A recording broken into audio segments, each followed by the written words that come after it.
کہتے ہیں کہ ایک عورت تھی، وہ 3 طلاق شوہر نے دے دی، پھر بھی 5 سال تک تقریباً شوہر کے ساتھ رہی۔ اب اس عورت کا انتقال ہو گیا تو کیا اس کے جنازے میں جا سکتے ہیں اور اس کو ایصال ثواب وغیرہ کر سکتے ہیں کہ نہیں؟ دیکھیں، 3 طلاق کے بعد عورت کے لیے حرمت مغلظہ ثابت ہو جاتی ہے، یعنی وہ اب اجنبیہ ہو گئی۔ فَإِن طَلَّقَهَا فَلَا تَحِلُّ لَهُ مِن بَعْدُ حَتَّى تَنكِحَ زَوْجًا غَيْرَهُ۔ میں نہیں کہہ رہا، اللہ تعالیٰ فرما رہا ہے کہ پھر اگر شوہر اپنی بیوی کو تیسری طلاق دے دے تو یہ اپنے پہلے شوہر کے لیے اس وقت تک حلال نہ ہوگی جب تک کہ اس کے علاوہ کسی اور شخص سے نکاح نہ کر لے۔ جو لوگ 3 طلاقوں کے بعد بیویوں کو ساتھ رکھتے ہیں وہ اصل میں بیوی نہیں ہے، وہ ایسے ہی ہے جیسے محلے کی کسی عورت کو پکڑ کے اپنے گھر میں رکھ لیا ہو، اجنبی عورت کو۔ تو لازم سی بات ہے کہ اب جسمانی تعلق زنا خالص ہوگا، جو بچے پیدا ہوں گے ان کا نسب ثابت نہیں ہوگا۔ تو خاندان کے لوگوں کو چاہیے کہ اولاً سختی اور شدت کریں کہ یہ حرام زندگی ختم کرو، اور جائز طریقے سے، اللہ نے ایک جائز طریقہ بتایا اس طریقے سے رہیں۔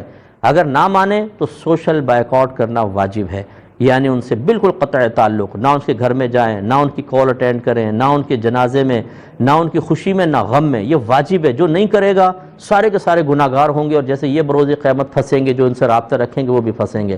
اور ہمارے نبی کریم صلی اللہ علیہ وسلم کا طریقہ یہ ہے کہ جب آپ کسی عمل کو ناپسند فرماتے تھے تو آپ جنازے میں شرکت نہیں کرتے تھے۔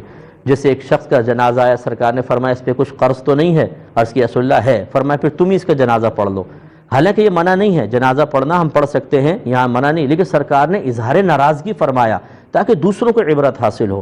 ایسوں کے جنازے میں بالکل شرکت نہیں کرنی چاہیے تاکہ کم سے کم لوگ کھڑے نظر آئیں، پورے رشتہ دار بیک آؤٹ کرتے نظر آئیں، تو آئندہ خاندان میں کسی کی ہمت پیدا نہیں ہوگی۔ اور ہم جب یہ کہ روتے پہنچ گئے وہاں پر اور بیٹھے ہوئے ہیں، جمگھٹا لگایا ہوا ہے، تو دوسرے کہیں گے یار یہ تو بالکل معمولی سی چیز ہے۔